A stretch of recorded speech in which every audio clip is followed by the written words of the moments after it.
Hello there, in today's video we're going to look at some of the problems with Instagram and specifically how they relate to us as photographers. I'll also share a few tips with you as we try to navigate and share our images with the world. Right, before we get going, I thought I'd just give you a very brief update about the camera. It's the one that went into the Welsh mountain lake. So, happily, it has completely come back to life. I mean, it did come back to life a little bit after that video, but it is now working absolutely perfectly. And I'm just so happy about that. It did take a bit of a knock as it went down, so it bounces around a little bit like that, but still very, very happy with that.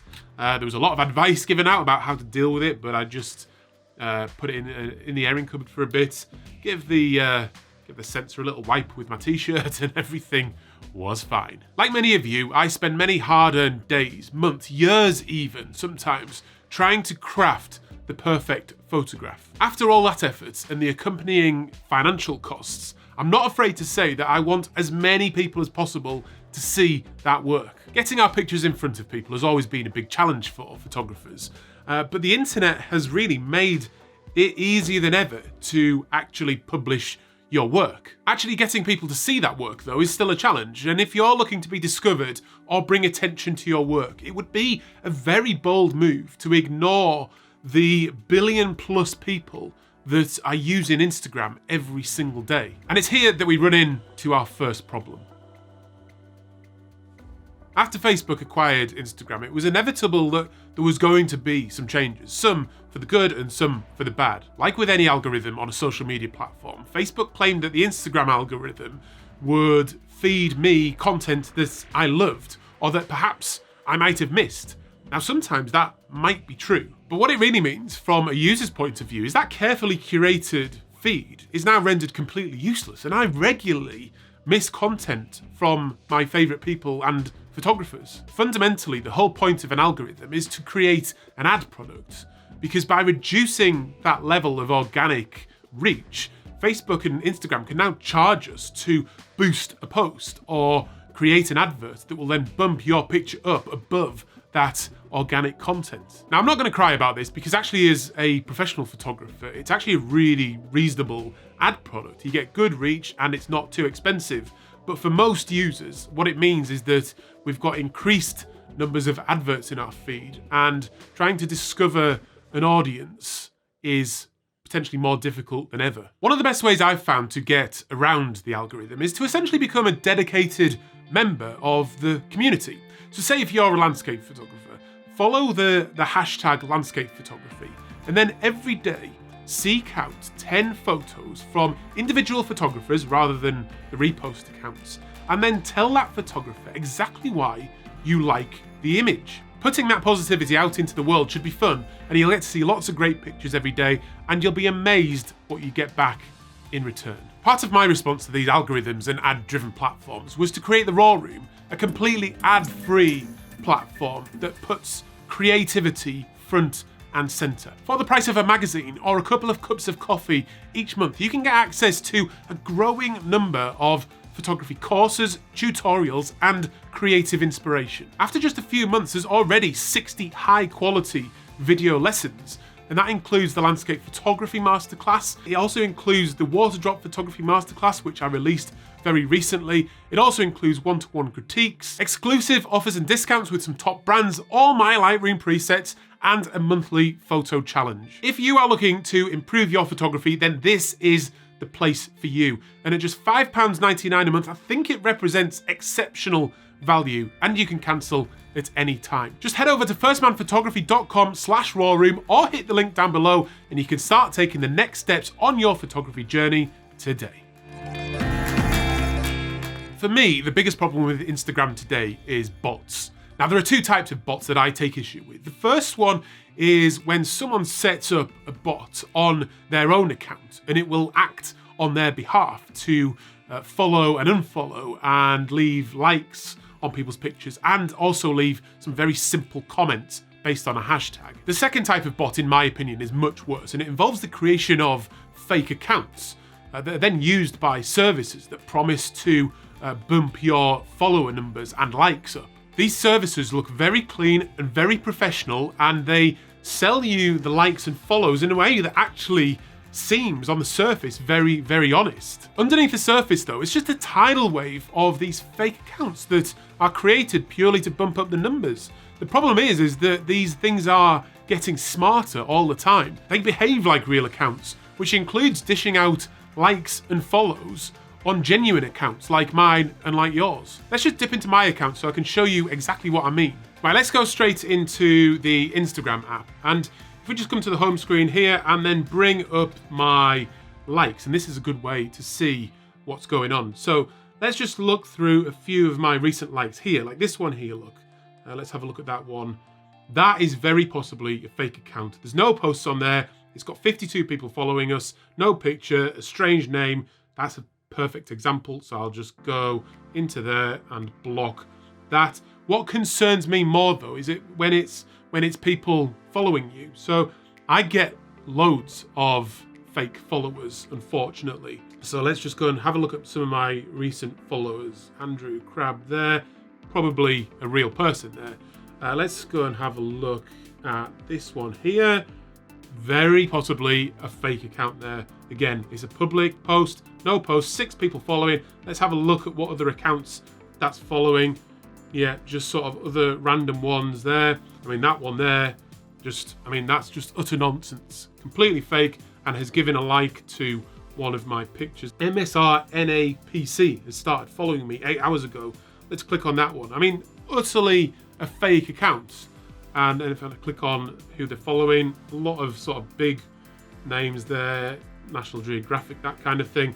Let's go back, hit that there, and then block that one. I find this very, very frustrating, and the problem just seems to get worse with the more number of genuine followers that you get. I've actually seen some figures quite recently that seem to suggest that the very biggest Instagram accounts that have got millions and millions of followers, potentially around 50% of that following is completely fake. Now, these fake followers, I think, just completely devalue the whole system. Personally though, I just hate it because it spoils my enjoyment of it, and I have to sort of pick through the fake accounts to come across the real engagement that is actually going on. One move that Facebook are making though, which I think might potentially improve this bot problem, is to remove the like count. So you won't be able to see the number of likes on a particular image. I think they're testing it out in Australia at the moment. I'm a massive fan of this move, and I really hope they just roll it out across the whole system. Not only will that render the purchase of likes completely pointless,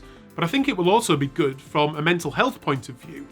The addiction to likes seems to be a very real thing, but I think it will also help put creativity back front and center as people feel more free to try out different types of content without one thing doing really well and the other not doing so well. And this whole kind of silly popularity contest just goes away.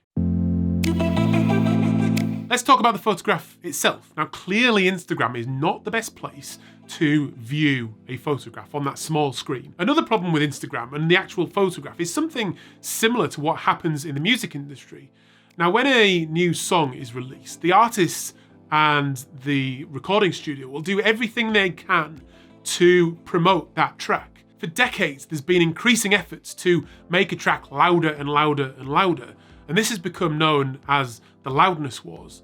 Now, the problem is that as you increase compression and EQ to make a track louder, you start to lose audio fidelity, detail, and nuance, and we all become victims of the loudness wars.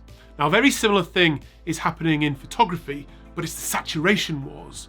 Now, images that are very, very saturated just always seem to do better on Instagram because they have more pop and they grab attention more quickly. I've seen it on my own posts. Images with subtle detail, muted tones, and lots of atmosphere just never seem to do as well as highly saturated images. I'm also now guilty of perpetuating the saturation wars because every time I upload a picture to Instagram, I'll just up the saturation by 10 to 20.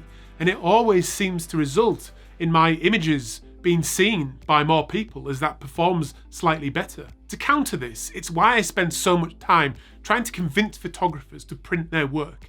Instagram should not be the destination of a portfolio-worthy image. Nothing compares to seeing a beautiful photograph in print, a piece of artwork that can amaze and delight. So if this has made you think you've completely had enough of Instagram, let's discuss very briefly a few alternatives. Now, I was always a big fan of Flickr, but over the years, Yahoo seemed to ruin it, and it just went completely away. Engagement went down, and I just stopped using it altogether.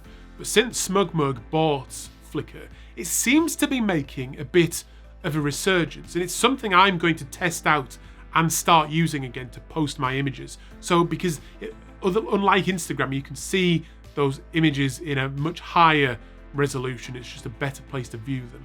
I'll see how it goes for a while and just have an open mind with that. 500 Pix is another one.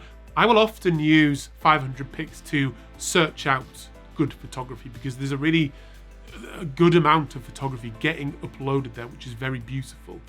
I don't find the engagement very good. I'm not using it very much myself, and I also never seem to completely trust the intentions behind 500 Pix. I'm not sure what they are.